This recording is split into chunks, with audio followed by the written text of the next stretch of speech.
personally disappointed and hurt. A grand jury has returned a formal indictment for first-degree murder. There has been an incredible rush to judgment in this case. Murder in the first degree.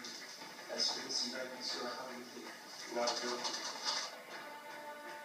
It was the most shocking story of the NFL offseason, maybe any NFL offseason.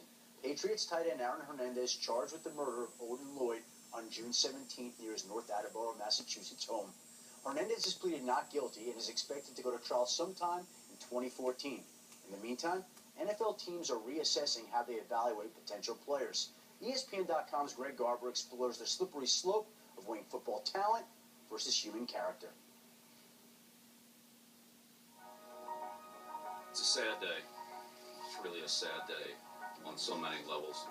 We certainly do not condone unacceptable behavior, and this does not in any way represent the way that the New England Patriots want to do things. The NFL's 32 teams prize talent above all else, but their ultimate decisions to bring players into their franchises are usually colored by character. The football piece is part of the public domain. Let's go!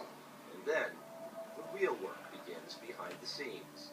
We get into things, whether he's failed drug tests, his off-field behavior, the way he treats females. I mean, we'll go and we'll talk to sometimes the equipment managers, the trainers. We talk to as many people as we can. Everybody has a security director. Everybody has a team psychologist. And it's much more sophisticated and much more scientific than it's ever been. Many times we've talked about players that we've missed on why did we miss. And I understand now that a lot of times we miss more on the person than we miss on the player. Every player is a risk. The Cardinals' due diligence convinced them it was worth taking a chance on safety Tyrann Mathieu, even after he was dismissed from LSU. We knew the risks that were involved, and at the end of the day, we felt comfortable because of the amount of information that we compiled. We felt like if we got him in a structured environment, he was going to be able to flourish. Tyrann Mathieu, the rookie out of LSU, with the sack. Florida's Aaron Hernandez was a first-round talent, but his red flags dropped him down the draft board, and for some teams, took him entirely off it. He was flagged at the outset. This is a risky guy. Let's not get in this business. We have other tight ends that we can go to here. He would have been a 8-figure signing coming out of Gainesville and would have been a top 10 pick, but for all of this history. With the 15th pick of the 4th round, the New England Patriots select Aaron Hernandez, tight end, Florida. The Patriots have a history of taking calculated risks. It's one of the reasons they've been the league's most winning team over the last dozen years. Paul Solitaro, a senior writer for Rolling Stone, authored an August story about Hernandez titled The Gangster in the Huddle. What did the Patriots know about Aaron Hernandez's character before they drafted him? They knew what 31 other teams in the league knew. They knew this kid was badly damaged goods. He's 9s and 10s across the board, except social development and susceptibility to influences. And there he gets a 1. And probably, if they'd done any work at all in Gainesville, they knew this kid was on a vector that was going to have him spin out wildly before he ever reached vetting age for the pension plan. 2 years after drafting Hernandez in the 4th round, the Patriots extended Hernandez's contract for an additional $40 million, including a $12.5 million signing bonus, the most ever for an NFL tight end. This is a place that not only did it change my future from them paying me, but it just changed me as a person, because you can't come here and act reckless and do your own stuff.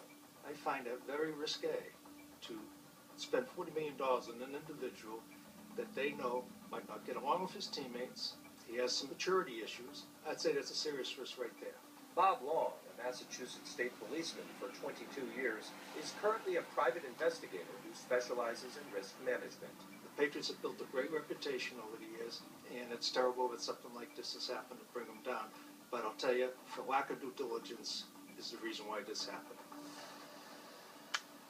That leads teams to weighing their thirst for winning versus the cost of possibly tainted talent.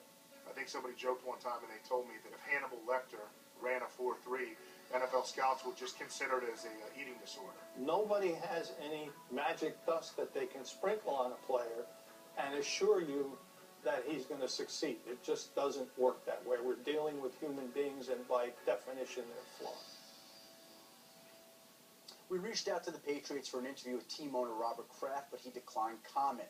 Meanwhile, Aaron Hernandez was arraigned on Friday and pleaded not guilty to his first-degree murder and 5 weapons charges in the killing of Odin Lloyd. For more, let's send it over to Chris Carter. Thank you, Adam. Guys, we're over here on the side set. My history in Philadelphia is well documented.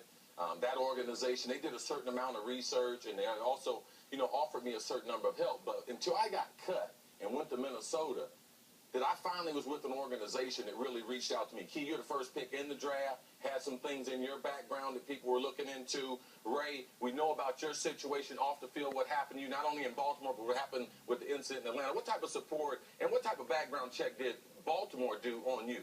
Well, I think the thing was, coming out of college, they didn't have to do a background check on me coming out of college. I was clean. So you had no character flaws coming out? Okay. Absolutely not. But I think that the biggest phone call I received after my mom's phone call when I went through that was Art Moselle. And he's definitely resting in peace now. But that shows you, the connection that I had with my organization, that they knew who I was as a man. They had been with me for 5 years at that point in my career. And the thing that I want to make sure we clear up is, and I keep telling us this because we're athletes, and I understand where everybody's trying to go, but before we're athletes, we're human beings. And the bottom line to that is we will find a way, human beings, to make a mistake somewhere down the road. The biggest thing that I had to change, and Keisha, you just spoke about this, was I had to change the people that I was around. Because the people that I was around wasn't thinking like I was thinking. They wasn't training like I was training. They wasn't doing the things that would take me where I needed to be. They was actually making me regress and go backwards to go on the. So what made you make that change, though? You know what?